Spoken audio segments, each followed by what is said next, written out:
दुनिया में बहुत सारी ऐसी समस्याएं चल रही हैं जो बहुत बड़ी बड़ी हैं और उन पर बात करनी चाहिए।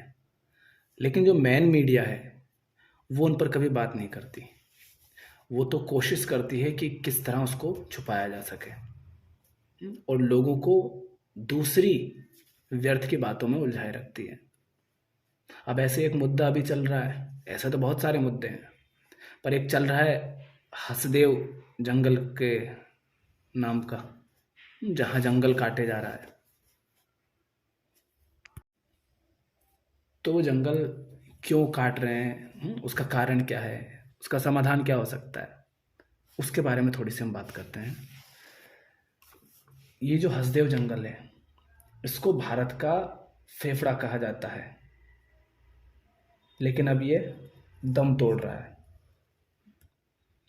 फेफड़ा का अर्थ समझते हो? इंसान के शरीर में फेफड़ा का जो महत्व होता है, भारत के लिए उस हसदेव जंगल का वही महत्व है। अब सोचो कोई कीड़ा हो और तुम्हारे फेफड़े में उसको कतर कतर के उसमें घुसने की कोशिश कर रहा हो, तो क्या हाल होगा? यही हाल हो रहा है भारत में हसदेव जंगल का। अब इससे पर्यावरण को हो रहा है बहुत अधिक नुकसान। अब इसके बारे में कुछ जानकारी है कि ये जो जंगल है ये 1500 वर्ग किलोमीटर में फैला हुआ है। 1500 वर्ग किलोमीटर से भी अधिक में, माने 3,70,000 एकड़ ज़मीन से भी ज़्यादा में ये फैला हुआ है। इतना बड़ा जंगल है। अब और कहते हैं कि इसमें 3,000 किस्म से भी ज़्यादा अधिक दुर्लभ औषधियाँ और पेड़ पौधे पाए जाते हैं। अब अगर इस जंगल को साफ कर दोगे तो कितनी औषधियाँ, वनस्पतियाँ, प्रजातियाँ अपने आप विलुप्त हो जाएगी। पर जनता कहाँ है? कौन उठा रहा है उसके लिए आवाज़? उस जंगल में रहने वाले वो जो आदिवासी लोग हैं और जो उसके अंदर रहते हैं, वो आवाज़ उठा रहे हैं, वो नारेबाजी कर रहे हैं। पर क्या सचमुच उनको भी जंगल से ही प्रेम है? वनस्पतियों से, पेड़ पौधों से, पशु पक्षियों से? नहीं, ऐसा नहीं है। वो भी, देखो ये बात ठीक है, किसी को कोई अगर अपने स्वार्थ के लिए भी किसी चीज़ की रक्षा कर रहा है, अच्छी बात है। कम से कम वो बचाने का प्रयास कर रहा है। लेकिन यही तो कारण है ना असली, जिसके कारण ये सारी समस्याएं खड़ी हो रही है। अब बताओ ये लोग क्यों बचा रहे हैं? वो कुछ लोग हैं जो वहाँ रहते हैं, वो उसको बचाने का प्रयास कर रहे हैं। लेकिन फिर इतना बड़ा भारत है, बाकी सब लोग क्यों नहीं उसको बचाने के लिए आवाज़ उठा रहे हैं? इसलिए नहीं उठा रहे हैं क्योंकि अभी इनके घर में आग नहीं लगी ना। इनका कोई स्वार्थ नहीं है ना। इनको ऐसा लगता है कि इनको वहाँ से कुछ नहीं मिल रहा है। हालांकि इतना बड़ा जंगल है तो ऑक्सीजन तो इनको भी वहाँ से मिल ही रही होगी। वातावरण में जो कार्बन डाइऑक्साइड छोड़ते हैं इतनी सारी जनसंख्या, इतना सारा भोग, इतना सारा मांसाहार के कारण जो CO2 पैदा होता है, जो मीथेन, जो जहरीली गैस से पैदा होती हैं, उन सबको तो कम करता ही है वो जंगल।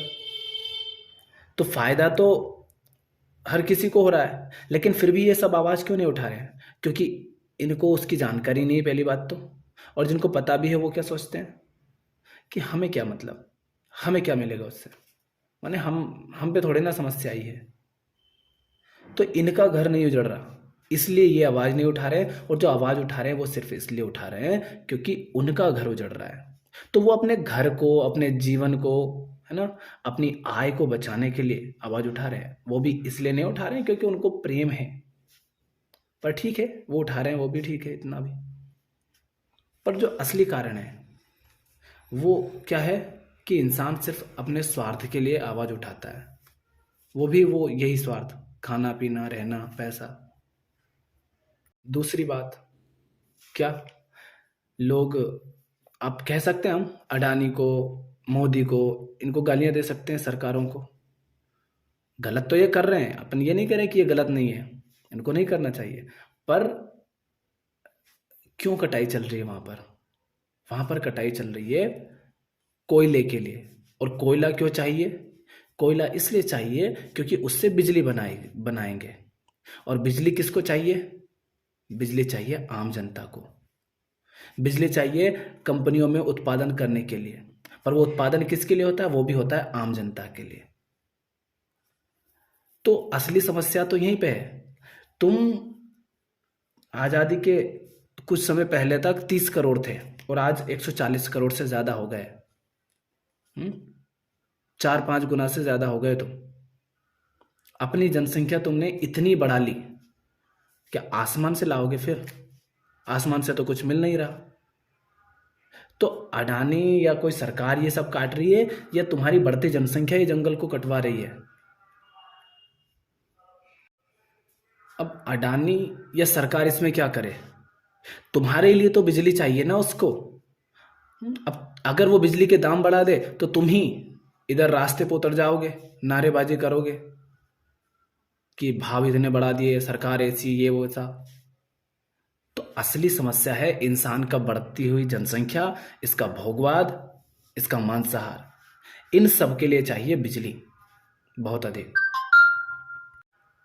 और आज दुनिया में जितनी भी समस्याएं हैं, प्राकृतिक समस्याएं और अनेक तरह की समस्याएं, क्लाइमेट चेंज की समस्या, बाढ़, भूकंप, आंधी तूफान की समस्या, सुनामी की तूफान समस्या है, अनेक तरह की बीमारियों की समस्या, इन सब के पीछे एक जो सबसे बड़ा कारण है वो है इंसान की बढ़ती जनसंख्या। तो जो कोई भी चाहता है कि जंगल ना कटे, नदियां बर्बाद ना हो, क्लाइमेट चेंज की समस्या जो है ये ठीक हो, तो उसे सबसे पहले देखना चाहिए कि मैं खा क्या रहा हूँ, मैं पहन क्या रहा हूँ, क्या मैं औलादें तो पैदा नहीं कर रहा हूँ ढेर सारी, मैं भोग कितना रहा हूँ। नहीं तो ये तो जंगल क्या शुरुआत है, थोड़ा सा तो जंगल है भारत में, वो भी नहीं बचना है। तो जंगल की कटाई का कारण न सरकार है, न अडानी है, ना कोई नेता, ना कोई अभिनेता, ना कोई व्यापारी। इसका असली जिम्मेदार है आम इंसान, क्योंकि आम इंसान गलत तरीके से जी रहा है। इंसान ने अपनी आबादी इतनी बढ़ा ली है कि बाकी अन्य तरह सारी प्रजातियां विलुप्त होती जा रही हैं। अब इस जंगल को काटेंगे तो इसके असर क्या होंगे?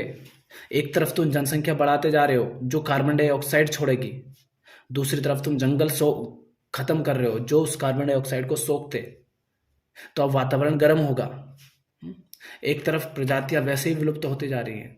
अब इस जंगल में तुम सिर्फ जंगल नहीं काटोगे, जंगल को काटोगे, उससे मिलने वाली ऑक्सीजन वो नहीं मिलेगी, उसके कारण जो प्रकृति का संतुलन बना रहता था वो नहीं रहेगा। उस जंगल में अनेक तरह की वनस्पतियां पलती थी वो विलुप्त हो जाएंगी, उसमें प्रजातियां रहती थी उन पेड़ पौधों पर उस जंगल में, वो सब खत्म हो जाएंगी। अब जो जानवर, जो पशु पक्षी उस जंगल में रहते थे उनका तुमने घर ही खत्म कर दिया, वो जाएंगे कहाँ? क्योंकि शहर में तो तुम आने दोगे नहीं। एक गाय आकर तुम्हारे घर के सामने खड़ी हो जाती है तो तुम उसको लठ मार के भगा देते हो, तो शहर में तो वो आ नहीं सकते, तो कहाँ जाएंगे? वो मर जाएंगे, खत्म हो जाएंगे।